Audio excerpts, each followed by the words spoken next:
Salut, as-tu vu les dernières nouvelles sur les marchés céréaliers mondiaux aujourd'hui? Oui, j'ai entendu dire que le blé américain était à la hausse en raison des appels d'offres jordaniens. C'est une bonne nouvelle pour les producteurs de blé.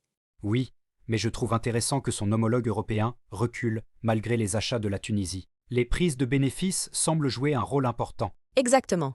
C'est peut-être dû à une certaine incertitude quant aux prévisions du rapport USDA concernant le maïs américain.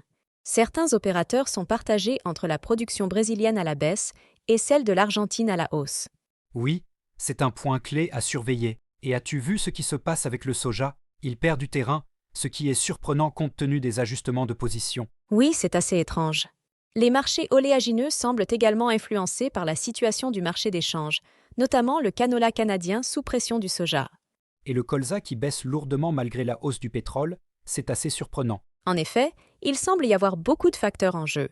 Du côté macro, les marchés financiers européens sont également légèrement à la baisse en raison de résultats trimestriels décevants et des commentaires mitigés de la part de la Fed.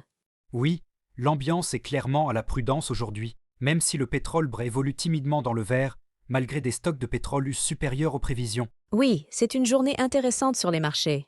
Beaucoup de mouvements et d'incertitudes à surveiller. Absolument, il sera intéressant de voir comment les choses évoluent demain avec la publication du rapport USDA et d'autres nouvelles économiques. Oui, restons attentifs et voyons comment les choses se déroulent. À demain!